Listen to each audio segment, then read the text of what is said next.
तमस्य ज्ञानाञ्जनशलाकया चक्षुरुन्मिलितं येन तस्मै श्रीगुरुवे नमः। श्रीचैतन्यमनोभीष्टं स्थापितं येन भूतले स्वयं रूपा गदामह्यं ददाति स्वपदान्तिकम्। हे कृष्णा करुणा सिंधु दीनबंधु जगतपते गोपेश गोपिका कांता राधा कांता नमस्ते। तप्तकांचन गौरंगी राधे वृंदावनेश्वरी वृषभानुसुते देवी प्रणमामि हरिप्रियै। जय श्री कृष्ण चैतन्य प्रभु नित्यानंदा श्री अद्वैत गदाधर शिवसादि गौर भक्त वृंदा। हरे Krishna Krishna Krishna Hare Hare Hare Ram Ram Ram Hare Hare. So okay, so what was the name of chapter 1? What was the name of chapter 1? You can unmute. Observing the armies on the battlefield. Observing Kurukshetra. Observing the armies on the battlefield. Very nice. Okay, what was the name of chapter 2? Chapter 2? Chapter 2 was summary. Summary of Gita. Summary of Bhagavad Gita summarized. Very nice. What was the name of chapter 3? Karma Yoga. Karma Yoga. Very nice. So today, thank you very much. So today we are going to study Jnana Yoga or Yoga of Knowledge. It's a very interesting chapter. As I said in the first class, first 6 chapters of Bhagavad Gita, Krishna is introducing different concepts. In second chapter, the whole summary was given. And then third is Karma Yoga. Fifth is also Karma Yoga, but action in Krishna consciousness, which we will do tomorrow. Then today we have Jnana Yoga or knowledge, Yoga of Knowledge. And then sixth chapter is Ashtanga Yoga or Dhyana Yoga or meditation. So let's dig in. Let's pay our obeisances to Shri Shri Radha Govinda before we start. These are our deities, our worshipable lordships in Mangalore. This is what you did today, renunciation or action. Arjuna is asking Krishna, tell me one thing, Krishna, Tadekam Vada. In verse 1 and 2, then Krishna speaks about Nishkam Karma Yoga being superior to Jnana Yoga, whether you should renounce or you should act. So action in devotion service is superior to just knowledge in devotion service, which was described from verse 3 to 9. Then Karma Kant to Karma Yoga, lead by example, and then the greatest enemy, which is, what was the greatest enemy of a living entity? What was the greatest enemy? Lust. What are the 3 degrees of, okay, thank you so much. So one last thing, because I wasn't there yesterday. So what are the 3 examples that Krishna gives to compare lust to? You can raise your hand very quickly. Then we have to proceed to chapter 4. 3 examples that Krishna gives. Keyor Vagela Prabhu. Yes, Hare Krishna. Hare Krishna Ma Danvat Pranam. Hare Krishna. First example which Lord Shri Krishna gave is the example of a fire and the smoke. Which is compared to which? What? Very nice. Example of a fire and the smoke. After that, the example of womb inside, baby inside the womb. Okay. And then third is, sorry ma, I forgot. Okay, very nice. Thank you very I'm much. so sorry. Yes. No worries, don't worry. Yes, Mataji, I can answer. The first one was the smoke, which was compared to the human life. The second one was a glass mirror covered by dust. It was compared to animal life. And the third one was a child in the womb. It was compared to plant life. Very nice. Thank you very much. So different degrees of lust covering the living entity. This is chapter 4 summary. I'll show this table again at the end. Transcendental knowledge about Krishna. This chapter has a very nice flow. Transcendental knowledge about Krishna, which is in the first 10 verses. That actually we are going to study the history of Bhagavad Gita, and also what makes Bhagavad Gita so important as being spoken by Krishna. And then Krishna is the goal of all paths and the creator of Varnashrama system. Karma Yoga again, and then sacrifices which lead to transcendental knowledge and summary of transcendental knowledge. So Bhagavad Gita, let's see. the scripture that we are trying to understand, just overview or summary of it. How old is it? When was it first spoken? Is Arjuna the first recipient of this knowledge? Did Krishna ever speak this before or not? Let's see. Shri Bhagawanuvacha imam vivasvate yogam proktavanaham avyayam vivasvanamanave praha manurikshava abravit. The blessed Lord said, I instructed this imperishable science of yoga to the sun god Vivasvan. And Vivasvan instructed it to Manu, the father of mankind, and Manu in turn instructed it to Ikshvaku. So Krishna says that he instructed this imperishable science of yoga is indicated by the Sanskrit word avyayam. Avyayam means which is imperishable. It doesn't get destroyed. So same knowledge, same thing was instructed by Krishna millions of years ago to sun god whose name is Vivasvan, whose name was Vivasvan. Okay, and then Vivasvan gave this knowledge to his son called Manu, which is the father of the mankind. And Manu in turn instructed it to King Ikshvaku. Okay, so millions of years ago, Krishna spoke to sun god Vivasvan. Vivasvan gave it to his son Manu. Manu gave it to his son King Ikshvaku. Then what happens? Let's see. Evam parampara praptam imam rajashraya viduhu sakale neha mahata yogo nashta parantapa. This supreme science was thus received through the chain of disciplic succession, and the saintly kings understood it in that way. But in course of time, the succession was broken, and therefore the science as it is appears to be lost. So very key, the key word here is the disciplic succession. So Krishna himself says or emphasizes the importance of this supreme science. First of all, it's a science. It is not speculation. It is not somebody's opinion. It is a science which was received through disciplic succession, and saintly kings understood it in that way. If you read the purport of this verse, Prabhupada explains that this scripture was to be understood by saintly kings, because if they don't understand this, then they don't know how to rule over the kingdom.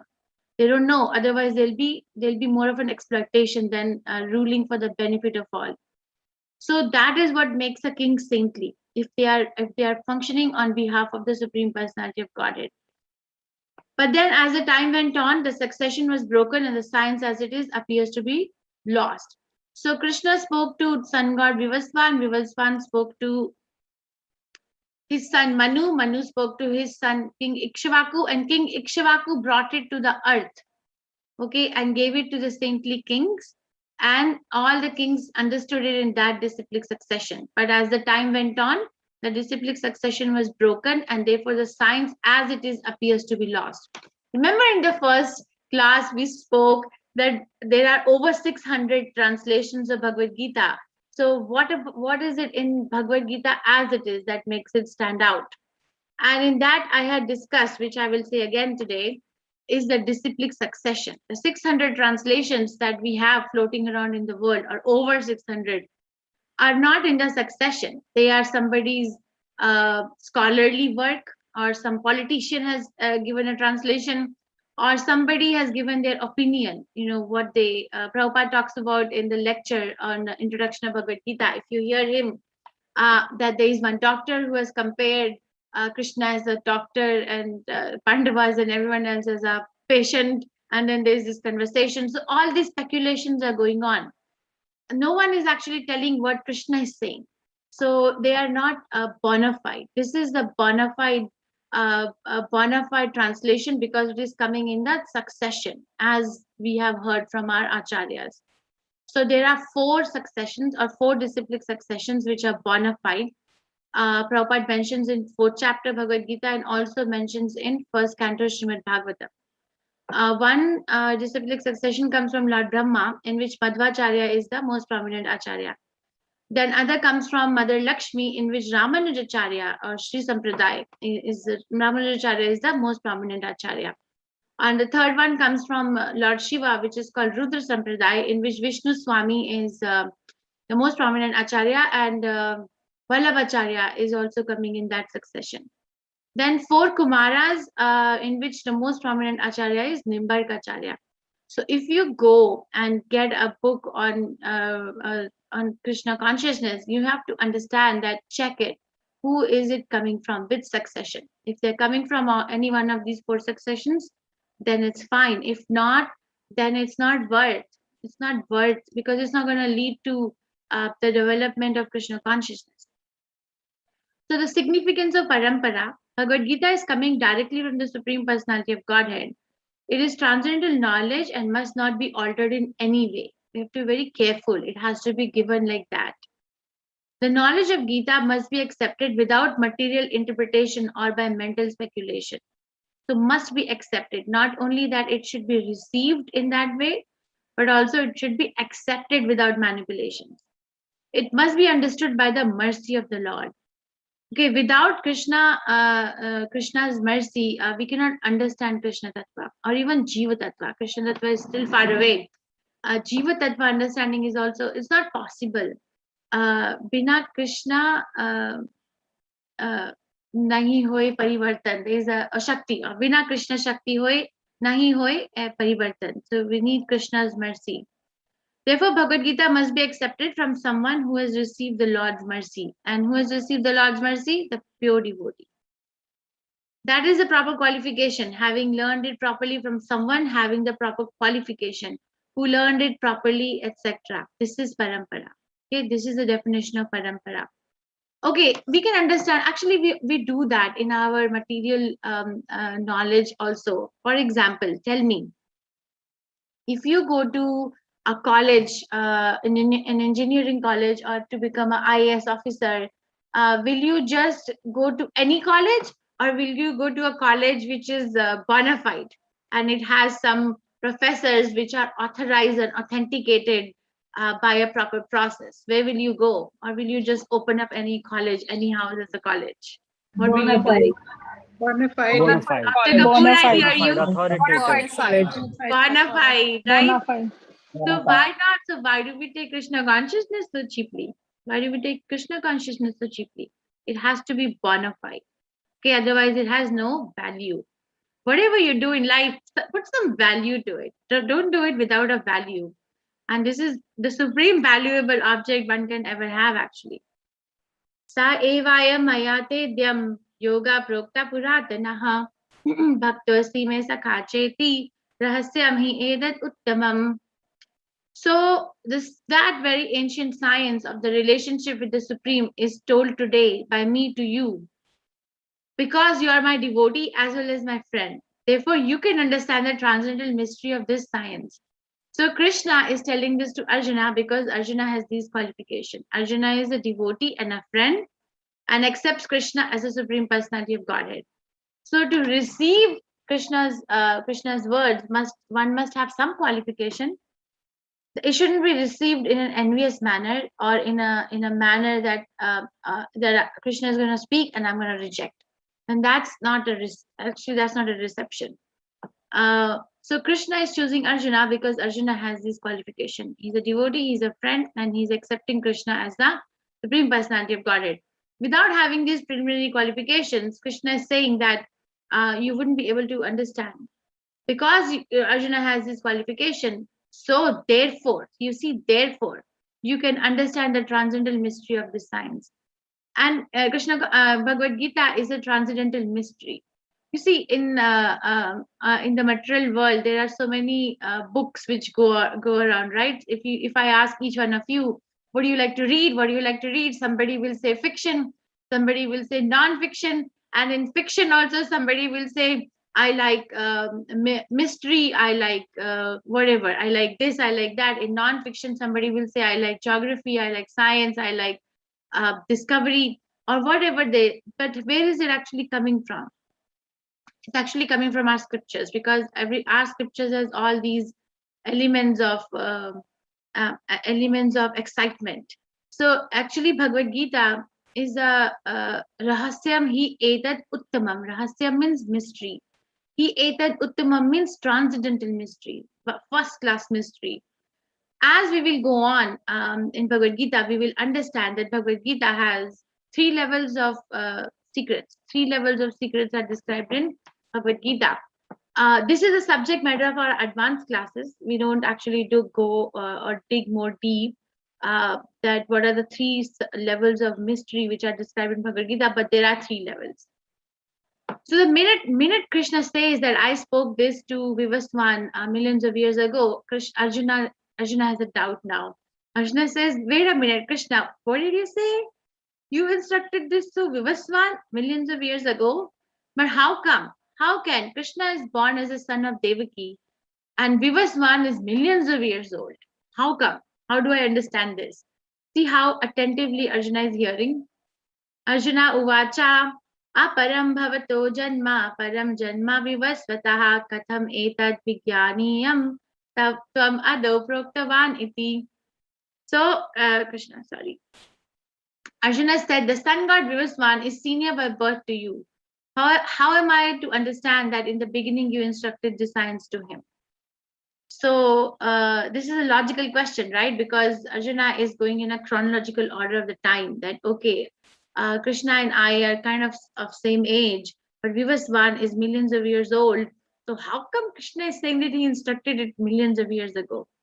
You see, don't misunderstand this. We understood in the introduction of Bhagavad Gita as it is itself that Arjuna is not in Arjuna is not in the doubt of supremacy of Krishna, but Krishna has bewildered Arjuna. That is why he's asking these questions for our benefit. He's bewildered Arjuna there, and then Krishna and Arjuna is asking these questions that maybe you are of my age. So because Arjuna is asking these questions, Krishna is going to speak Bhagavad Gita. So what are the questions? Why does Arjuna question about this doubt? To defy the demoniac and atheistic people that who say Krishna is ordinary. And he also wants Krishna to speak authoritatively. These are the 2 points I took from the purport. Prabhupada writes that why Arjuna is asking these questions. 2 reasons are given in this particular verse. Because he wants to defy the demoniac and atheistic people who consider Krishna as ordinary. And he wants Krishna to speak authoritatively. But we will go a little bit more. Now we are going to understand about Krishna from Krishna a little bit. But how? You are my contemporary. So just listen to this. I don't think we can understand this at this level. But this is a timeline or genealogy of this manifestation, at least where we are right now. Not eternally, but right now. So we'll start from bottom to top. So there, in every cycle of manifestation, there are 4 yugas. It's Kali Yuga, which is 432,000 years in duration. Then preceding it was Dwapar Yuga, which is double of the age of Kali Yuga. Then before Dwapar Yuga was Treta Yuga, which had a duration of 3 times of Kali Yuga. And then preceding that was Sat Yuga, which has a duration of 4 times of Kali Yuga. So if you take Kali Yuga as X, and Dwapar Yuga will be 2X, Treta Yuga will be 3X, and Satya Yuga will be 4X. The total becomes 9X, and X being 432,000 years. So that all these yugas taken together is called as one Divya Yuga. One Divya Yuga is all these yugas added together, and the duration is 4.32 million years. Now, the age of Manu. So Manu lives for 71 such Divya Yugas, which is this number, 306.72 million years. Okay, and then this duration of life of Manu is called Manvantara. And then Brahma's life is 14 Manvantaras and 15 Sandhyas. So 15 Sandhyas are the partial devastation of the ages. Or when there is a transition from Treta Yuga to Dwapar Yuga, it just doesn't transit like the transition happens slowly, and that transition zone is called Sandhya. So Brahma's age is 14 Manvantaras. So that means 14 multiplied by this number, 306.72 million years, and 15 Sandhyas. And that becomes 4.32 billion years. That's one day. That's 1 hour, 12 hours in Earth is 4.32 billion years in our mathematics for one day of Brahma. So Brahma lives, then such is the duration of Brahma's night. And Brahma lives for such 100 years. So 100 years, so day of Brahma is 311.04 trillion years. An equal number of nights. That's the life of Brahma in our math. So what I'm trying to do is, I'm trying to tell the age of Bhagavad Gita. when was the time, when was the duration approximately that Krishna really spoke this to Vivaswan? So Brahma has so far passed 50 years of his life, That means out of the 311.04 trillion years, this many trillion years are passed. You know, once in temple, there was a Bhagavatam class, and then we were discussing that when did the soul actually fall down to the material world? How many years have passed? Actually, we cannot trace out how many years have passed. But in this particular creation, where we are right now, we can trace out that my age is like approximately this, because this particular creation, at least I've been roaming around in this material world for these many years. For this, actually, it's more than that, but for the sake of understanding the gravity of the situation, these many years have passed. That's why we haven't gone back to Krishna yet. So Manu, 6 mantras are over. That means this much age of Manu is over, 1,851.4285 million years. Then 27 cycles of 4 yugas are over. That means this many million years. Then we are in Satya Yuga. I apologize. We are in Kali Yuga right now. So Satya Yuga, Treta Yuga, Dwapar Yuga. So 9 multiplied by 3, 4,32,000 years. These many million years are over for this particular Divya Yuga. And Kali Yuga, the time elapsed in Kali Yuga so far by Vedic math is 5,117 years. Okay, so life of Brahma is these numbers, this number plus add on all these numbers, which comes to be 155.522 trillion years. Go on. So then we calculate the life of Manu, because remember, sun god is the grandfather of Manu, right? Vivaswan spoke it to, I apologize, sun god is the father. So Vivaswan spoke it to Manu, and then Manu spoke it to King Ikshvaku. So Manu is how old? Our Manu. 27 cycles of 4 yugas are over. So these many years, million years, and then in our Divya Yuga, 3 cycles are over. 3 yugas are over, Satya, Treta, and Dwapar. And time elapsed in Kali Yuga is this much. So life of Manu is, add all these numbers, so comes out to be about 120.5331 million years. Now, Vivaswan is the father of Manu. So father is always born before son, right? That's a common sense. So if we take that Krishna spoke Bhagavad Gita to sun god Vivaswan before the birth of Manu, so approximately Krishna spoke Bhagavad Gita about these many years ago. Gita spoken 120 million years ago to Vivaswan, approximately. This is the approximation. And then Gita was brought to earth by King Ikshvaku. So when did that happen? Because Manu has his planet, sun god has his sun planet, it's not earth's planet. So the reference given, Prabhupada gives reference from Mahabharata Shanti Parv, chapter 348 and verse 51 to 52.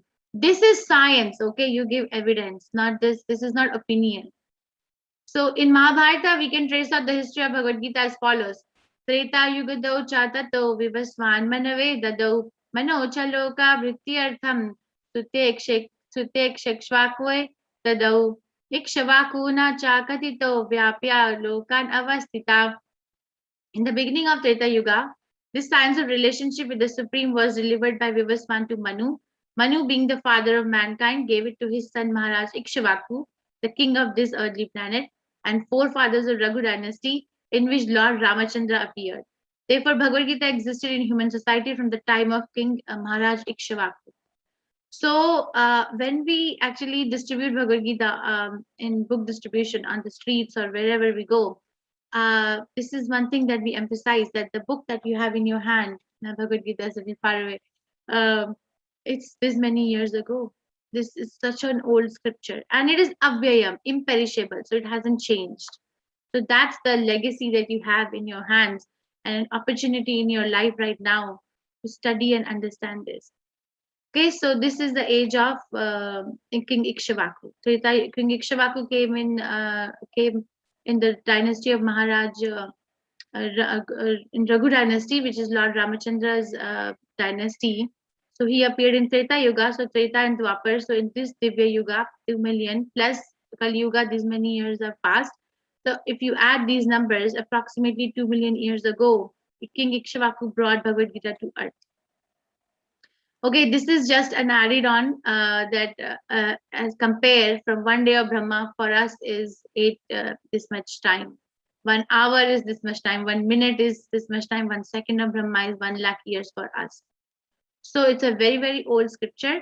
And we must feel privileged that we have this opportunity to understand this millions and trillions of years old scripture as it is. It's actually an honor. It's a privilege to understand Bhagavad Gita. Then Krishna goes on.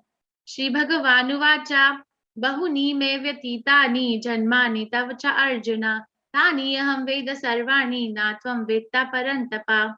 The personality of Godhead said, many births, both you and I have passed. I can remember all of them, but you cannot, O subduer of the enemy. Remember, Arjuna asked the question going back a few slides ago. Arjuna asked the question to Krishna, how come, Krishna, you are my contemporary? How can you speak Bhagavad Gita to Vivaswan? How can you speak? So I gave the timeline of how old is Bhagavad Gita when Krishna spoke Bhagavad Gita to Vivaswan. And then now Krishna is answering the question that actually many births both you and I have passed, but I can remember all of them and you cannot. How come? How come Krishna remembers and we don't? That's another question for us, right? So for that, we have to understand who Krishna is a little bit. It's not the complete understanding, but a little bit.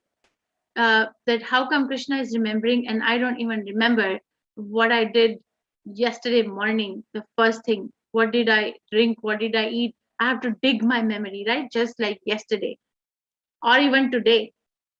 But Krishna is remembering millions and millions of years of events very easily. So let's understand how does Krishna appear. Prabhupada calls this as a golden verse of Bhagavad Gita. If the Janma Karma Cha Me Divyam, not this one, sorry. So this is going to explain that is Krishna appearing like an ordinary person or is there some transcendental mystery to it? Ajo api san avyayatma bhuta namishvaro api san prakritin swamadhisthaya sambhavami atma mayaya. Although I'm unborn and my transcendental body never deteriorates, and although I'm the Lord of all sentient beings, I still appear in every millennium in my original transcendental form. So although I'm unborn, see Aja means unborn. Sanskrit language is very nice. It's musical, right? So Ajo means unborn. And my transcendental, see again, Avyayatma. Avyayatma again, remember? So Avyayatma means, Atma means my transcendental body. Avyayatma means imperishable transcendental body. Imperishable. My transcendental body never deteriorates, so that's imperishable. And although I am the Lord of all sentient beings, I still appear in every millennium in my original transcendental form. So Krishna is not born, he's unborn. So how come Krishna is coming? Krishna is appearing. Okay, Prabhupada gives an example and you guys tell me, okay? So let's say that the sun is rising in the east side. So sun is rising in the east side. So is it appropriate to say that east side, eastern side is the mother of the sun? Is it appropriate to say because sun is rising in the east side, so eastern side is the mother of the sun? No. So No. okay, the sun. So okay, so like that, understand that Krishna is appearing. He's appearing and not taking birth. There's a difference. Like sun appears in the east side. Sun could have appeared from anywhere else, but Krishna ordered it to appear from that side. Like that, Krishna appears. Or the other example I used to give is, let's say that you are situated in one particular city, okay, and then you're going to drive to another particular city. So is it appropriate to say that the other city is the cause of your birth, or will you say that I came to that city because of my own free will, because I wanted to come? What will you say? You can unmute. What will you say? No answer? Will Rupa Mataji, am I confusing everyone? Hare Krishna, Ma, please repeat the question. Yes, The Mataji, repeat the question, please. Okay, thank you. So let's say that you are sitting in one particular town, okay, and then you take your car and then you drive to another town in another place. So will you say that the other town where you actually drove in is the cause of your birth, or will you say that you came there or you appeared there because you wanted to go there? What will you say? Came there. The second one. The second one. Yeah, okay. Thank The you very second much. one, yes. So understand that Krishna appears, and that is the meaning of the word avatar. He appears, he does not take birth. So we read in 10th canto Srimad Bhagavatam that Krishna appeared first in the mind of Vasudeva, and then he appeared in the mind of Devaki, and then he went to the womb of Devaki, and then he came out in his four-handed form, and then he, on the request of Vasudeva and Devaki, assumed his two-handed form. So he's not taking birth as an ordinary person who is forced to take birth. He is appearing because of his own free will. I still appear in every millennium in my original transcendental form, and he appears in the original transcendental form. Oh, Prabhu, Hare Krishna. Hare Krishna, please correct me if I'm wrong.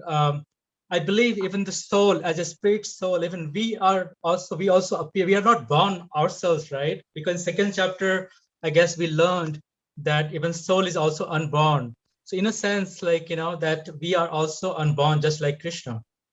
Yeah, but then we are still conditioned. Krishna is still unconditioned. And yes, that's correct. But then that's a subject matter of maybe few slides later. He's one of our teachers, Anil Prabhu. Yes, Prabhu, you're right. But then there's still conditioning. Krishna is not conditioned. He's in original form. We are not in original form, which is the next. Thank you. So, okay, so understand that Krishna is not appearing, is not taking birth, and as an ordinary person's birth is very traumatic. It's actually traumatic. It's a traumatic experience for both mother and the child, and maybe sometimes the people around them, and it's sometimes time restricted. Okay, so when does Krishna appear? Does Krishna appear anytime, or Krishna chooses some time?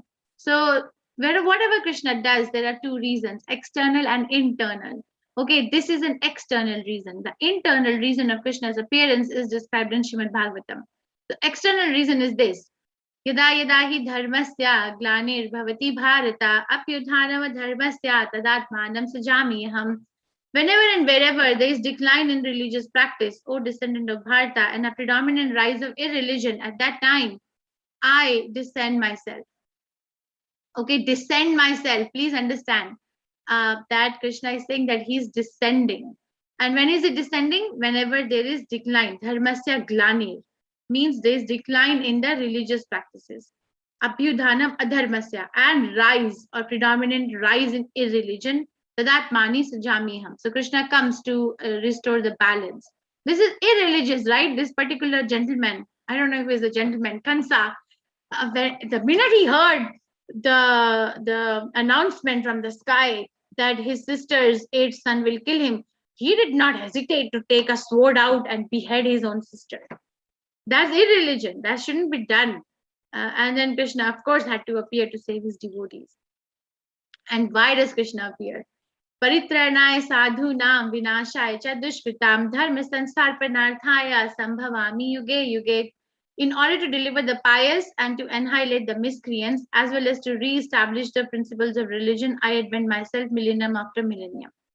So to deliver the pious and to annihilate the miscreants and to re-establish the balance of religion in the society.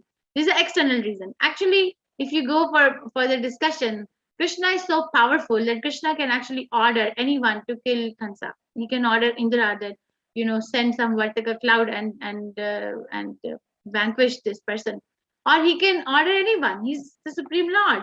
But he comes. The internal reason of Krishna's appearance is he comes because his devotees are calling him.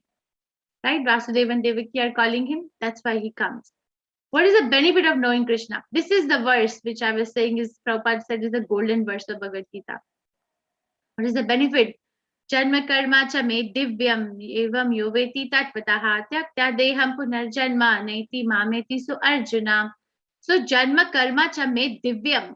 How many of us can say that my birth and my activities are transcendental? Krishna is one who knows the transcendental nature of my appearance and activity. What happens? What happens if you know this tattvataha? If you know this Krishna's activity, Tyaktya Deham Punarjanma Neti. Tyakta Deham means after giving up this body. Punarjanma Neti does not get another body. Then what happens? Mam Eti, so Arjuna comes to me, O son of Arjuna. One who knows the transcendental nature of my appearance and activities does not, upon leaving the body, take his birth again in this material world, but attains my eternal abode, O Arjuna.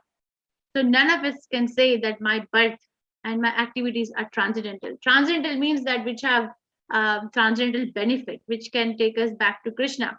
None of us, nobody other than the activities of a pure devotee.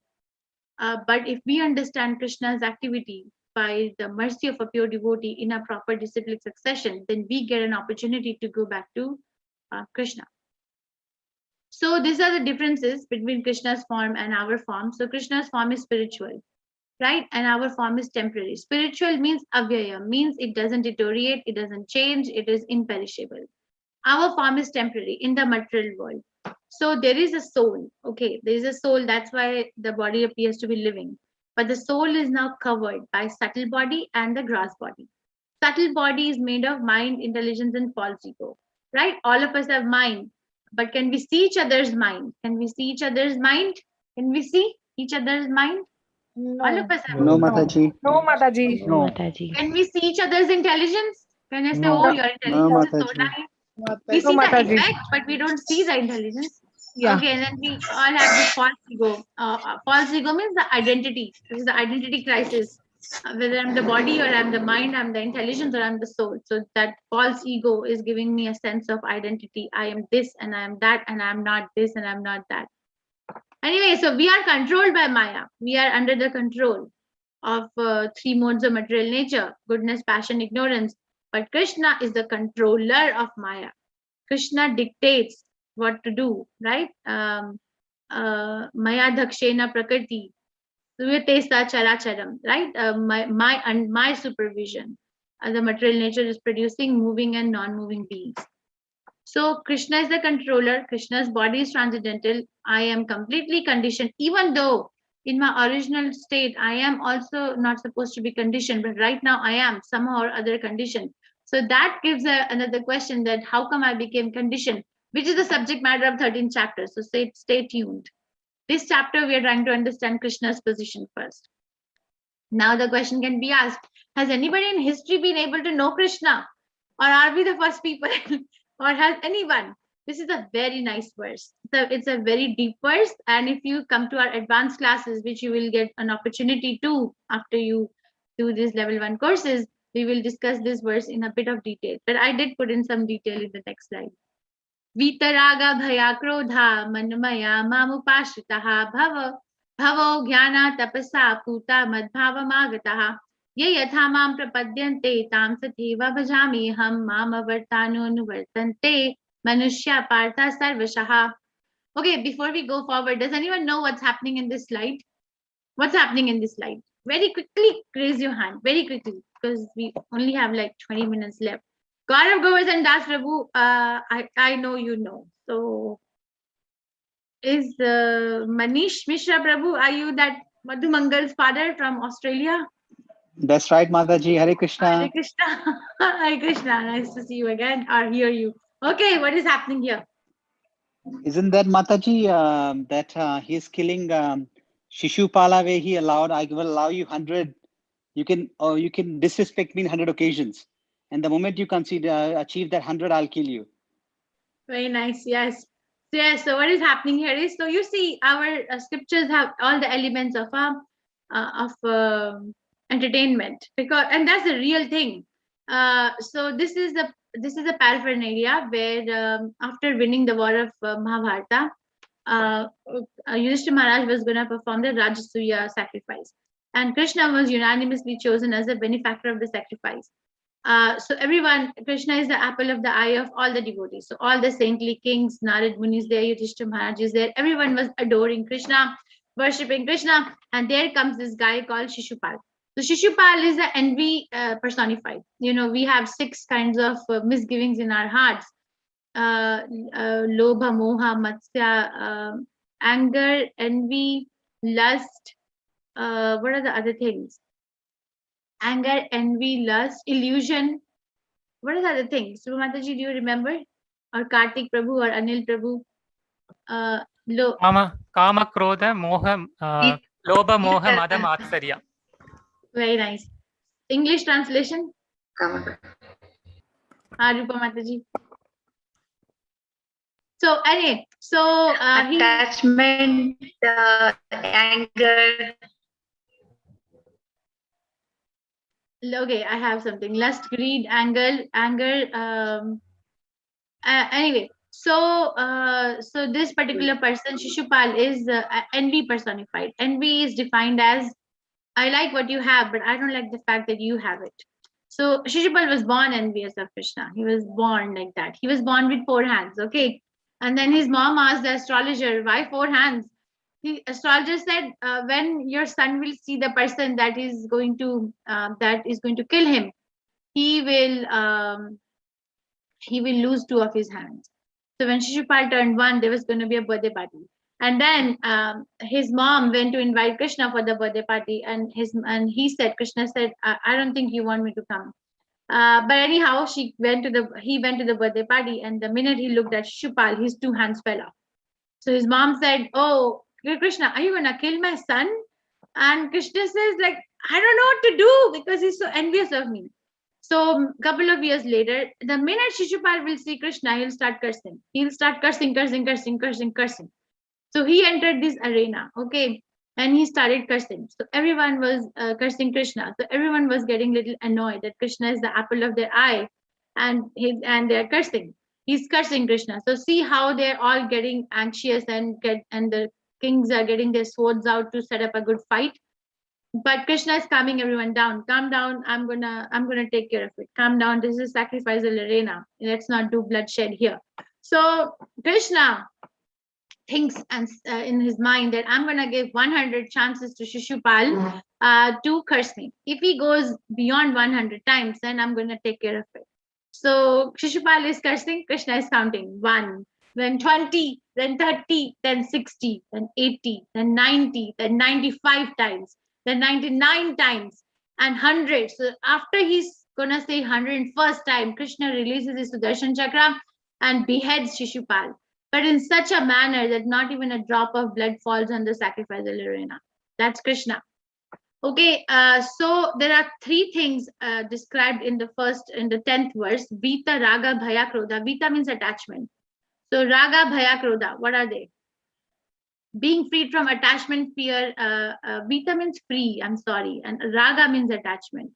So being freed from attachment, fear, and anger, being fully absorbed in me, and taking refuge in me, many persons in the past became purified by knowledge of me.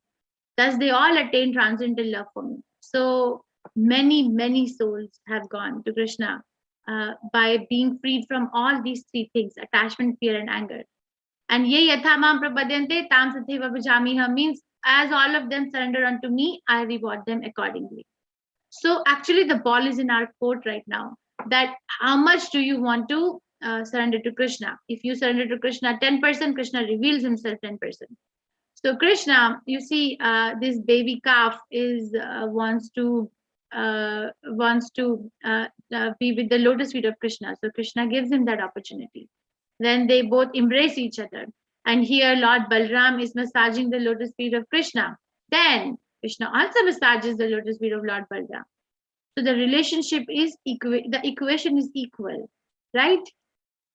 So let's go to this different degrees of afflictions that one has that actually blocks one from going to Krishna. Our scriptures talk to us like this. If you go on reading, if you go on hearing, if you go on discussing, you will realize 2 things. One is that they tell us what to do, and they also tell us what not to do.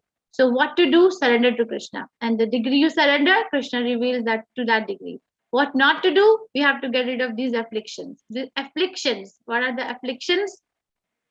Raga means strong attachment to material life. It leads to negligence of spiritual life. Somebody is very busy. If you go and tell, my dear sir, my dear ma'am, please chant Hare Krishna. What is the most common answer we get? What is the most common answer? I cannot chant Hare Krishna 16 rounds. What is the most common answer? I don't have time. I don't have I time. don't have time. You all are so nice. Yes, I don't have time. How come there is no time? because there's strong attachment to material life. It leads to negligence of spiritual life. So that's raga. So Vita raga, right? And bhaya. Bhaya means fear of personal spiritual identity. For them, merging into impersonal is highest. Somebody has a fear of equating God to have a personality, a supreme personality. Basically, Mayavadis or impersonalists, because the origin of the fear is because they're so because they think that this body is full of miseries. This body takes birth. This body dies. How can God be like that? So rather than understanding Krishna's transcendental body, they say Krishna, the God has no body.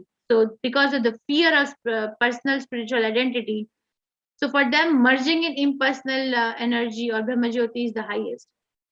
Because they're too absorbed in bodily concept or material bodily concept. Concept of retaining personality after liberation from matter frightens them.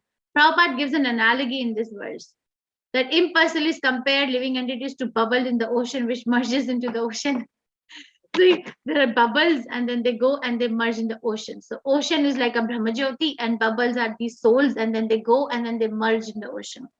But our philosophy of Bhakti Yoga given to us by Gaudiya Vaishnava Sampradaya takes us that go inside the ocean. Will you see living entities within the ocean, or everyone is becoming one with the ocean? Or will you see fishes? Will you see different seaweeds? Will you see sharks? Will you see all these things inside the ocean, or just the superficial margins of water is enough? What is there? No one is understanding? Rupa Mataji, I confused the whole class again. Living entities we No, see. Mataji, you're clear. Okay. So you see, we will see. So this is superficial mergence. This has no meaning. And krodha was the third thing, right? Conception of void resulting from frustration of life. So they become angry. People become angry at all sorts of spiritual speculations out of hopelessness. Okay, and then they take to intoxications. They would do that, but they'll not chant Hare Krishna. So Krishna says we have to be free from all these afflictions. So material life, merging in the ocean, or krodha, anger. And then Krishna goes on, men in this world desire success in fruitive activities and therefore they worship the demigods quickly. Of course, men get results from fruitive work in this world. So this is a blocker, right? They're requiring something material in this world. They don't go to Krishna, they go to demigods. Demigods are the devatas, which are actually working under the supervision of Krishna. Like you'd see, if you understand the concept of a parliament, then there is a prime minister, there is a president, and under them there are cabinet ministers, right? So demigods can be taken as cabinet ministers, which are actually getting their powers from Krishna. So, but person, if we are afflicted by the material life, they don't want to go to Krishna for spiritual benefit. They go somewhere in the middle. And then Krishna says, and Krishna wants everyone. The more you will read Bhagavad Gita, the more you will realize that actually it is a love letter from the Supreme Personality of Godhead to us, describing him. I am like this, you are like this. Let's get back together. So Krishna does not discriminate. If somebody has an attraction to go to demigod, Krishna is still not going to discard that person, because Krishna wants that person also. So for that particular element, because we have these material attachments and attractions, Krishna says he divides society into 4 varnas and 4 ashramas. It's a very deep verse, but we'll understand it superficially.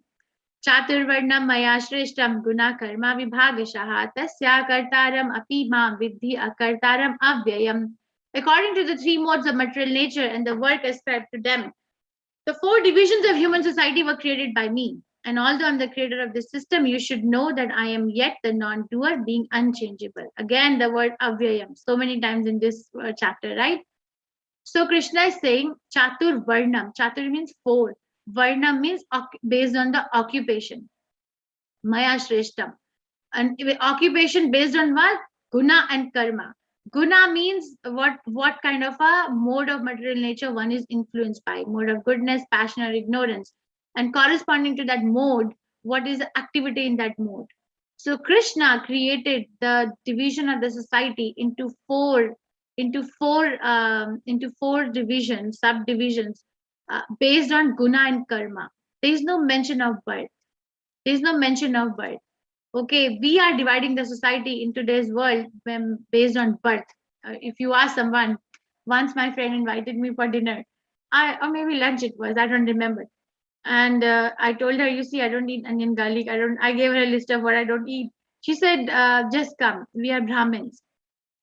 So I went to her house, and then Brahmin, but then there was this, they had invited a couple of other people also.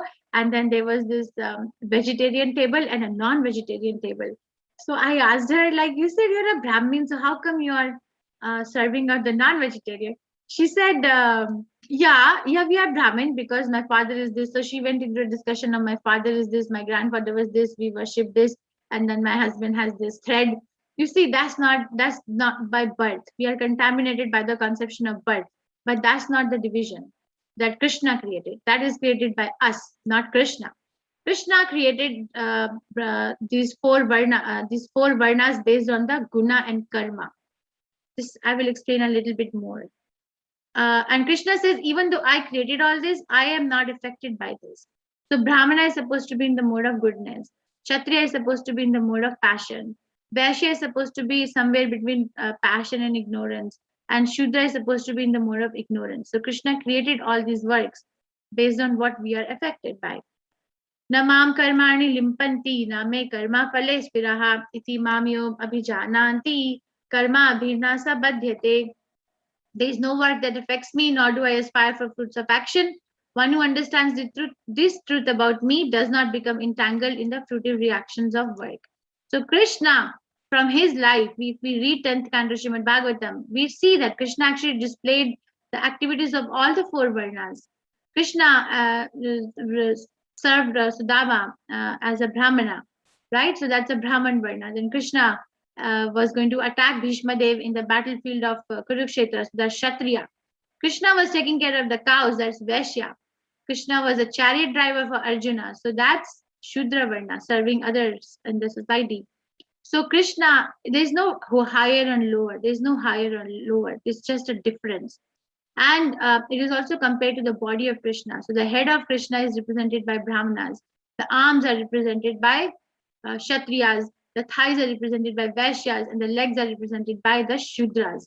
So let me ask you this, in your body, would you rather keep a head and then chop off the other parts, or would you rather keep the whole body?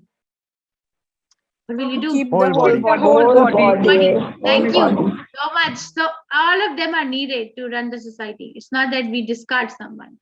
Okay, Varnashram Dharma created by Krishna, who is a non-doer, Vidhi Akartaram, and then transcendental to all the modes, but as a mixture of guna and karma from three modes of material nature, plus the work associated with them. And why did Krishna do it? To avoid degradation, to protect, to support, for cooperation and not discrimination. Okay, so this is another slide which I really like, that ashramas, so corresponding to a particular varna, there is an ashrama. What ashrama can you assume? Ashrama is for the spiritual progress. So person who is in the Brahmana varna, or they can have or any one of the four ashramas, Brahmachari, Grahastha, Vanaprastha, Sannyas. Person in Kshatriya varna cannot become a sannyasi. The Brahmachari, Grahastha, and Vanaprastha. Person in Vaishya varna can be Brahmachari or a Grahastha. No sannyasi, no Vanaprastha. Person is a Shudra, which only can have Grahastha life. No Brahmachari, no Vanaprastha, no sannyas. This is the verse I was waiting for.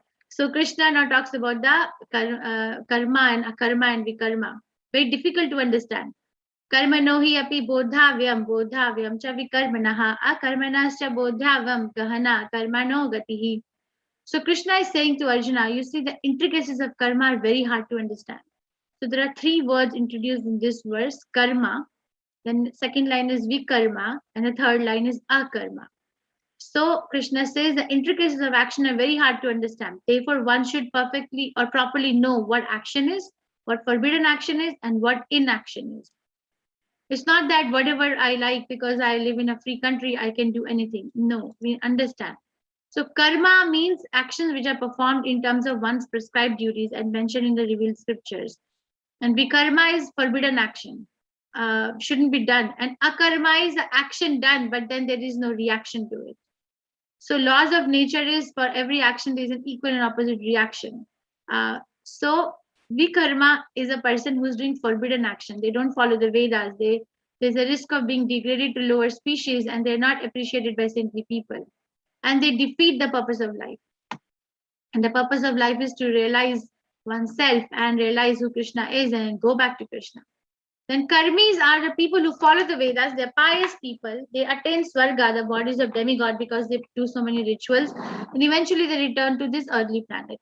And a karma is a person who has come to the place of devotional service to Krishna. They know that fruitive activity binds and it means rebirth. So do an activity in such a manner that it doesn't have a reaction. So the reaction is taken by Krishna. Okay, I'm going to go very brief because we are time constrained for the next, section of the chapter from verse 25 to 33. Krishna describes different sacrifices that lead to the transcendental knowledge. The fruits of the word and the zest or the verdict of those verses is fruits of all activities of Vedic sacrifices is transcendental knowledge. This leads to liberation and ultimately to pure devotional service. All kinds of Vedic sacrifices. So Vedeshcha Sarver Ahameva Vedya. Krishna describes in 15th chapter that the understanding of all the Vedas, I am to be known. If somebody studies the Vedas, if they are very big Veda Vadrita, but they don't understand Krishna, then it is a defeat. You understood nothing. And these are the various sacrifices which are mentioned from verses 25 to 29, which people do to understand something about Krishna. Demigod worship is a pious activity, but then that just gives one a preliminary step to understand that there's someone higher than us. I'm not all in all.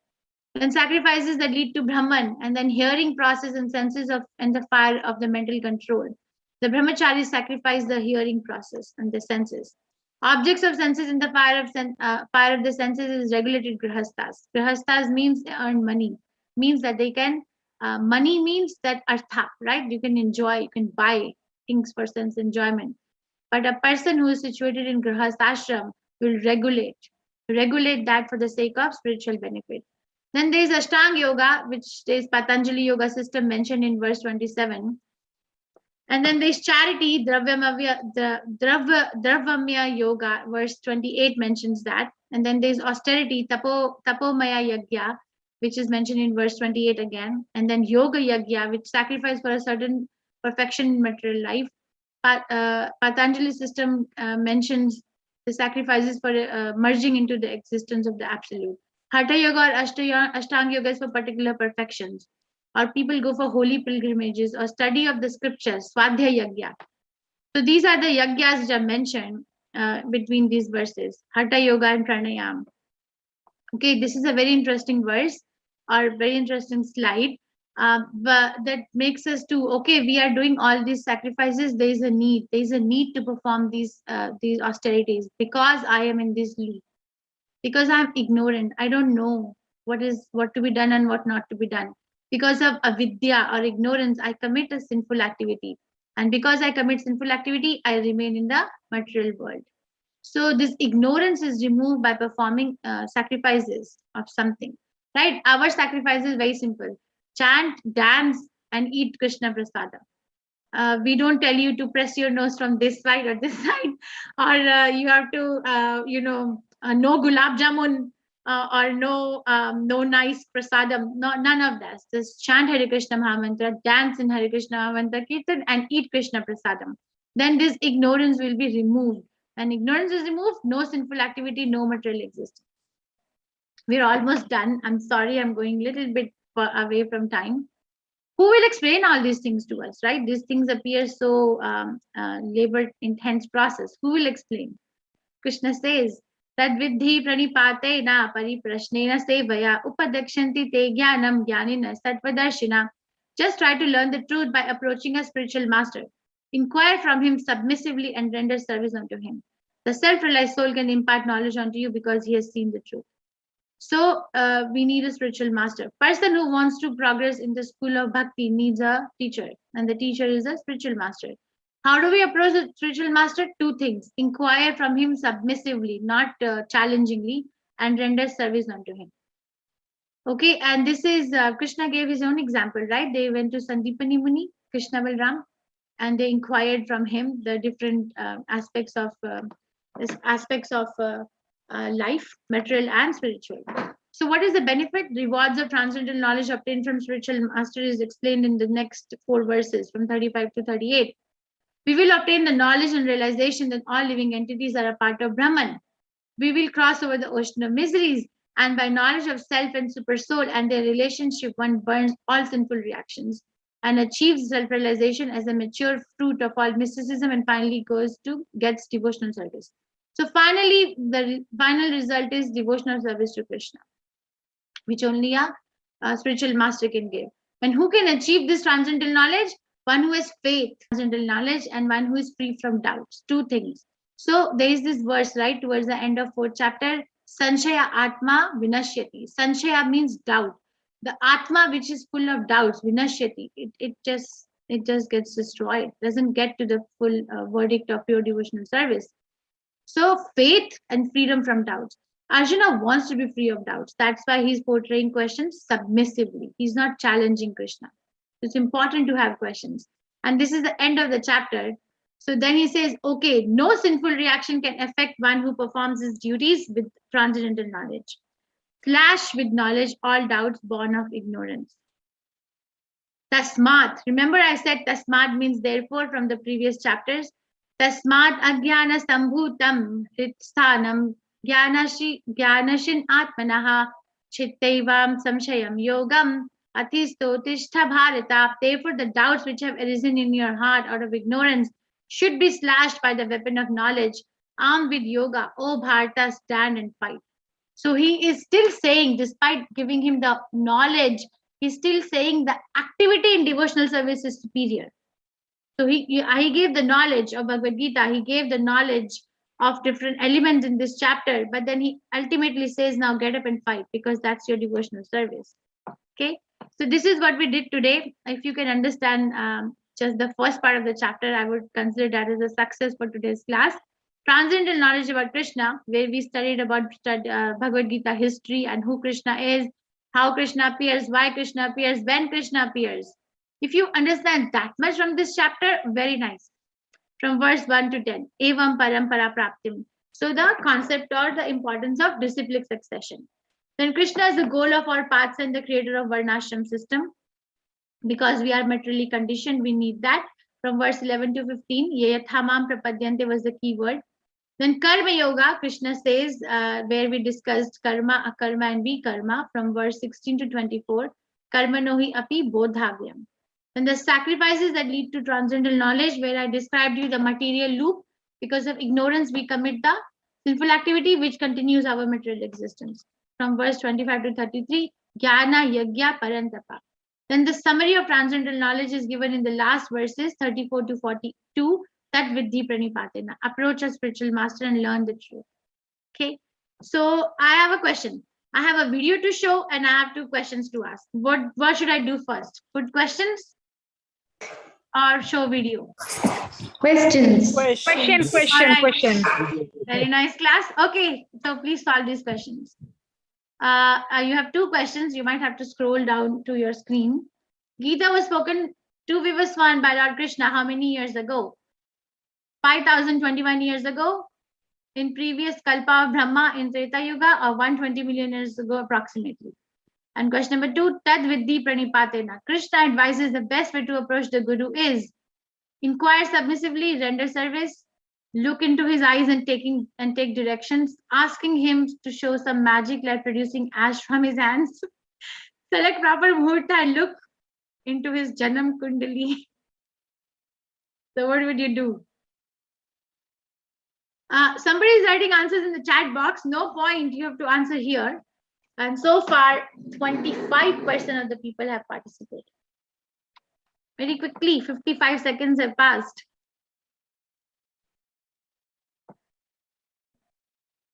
Only 18 people have answered so far.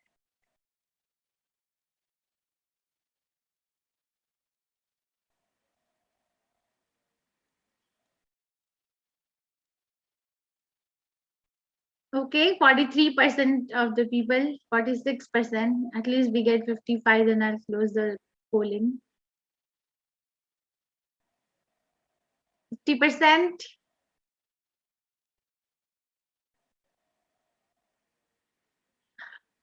So please pay attention to the first question. People are answering 5,021 years ago. The question is, when did Krishna speak to Vivaswan, the sun god? So 52%.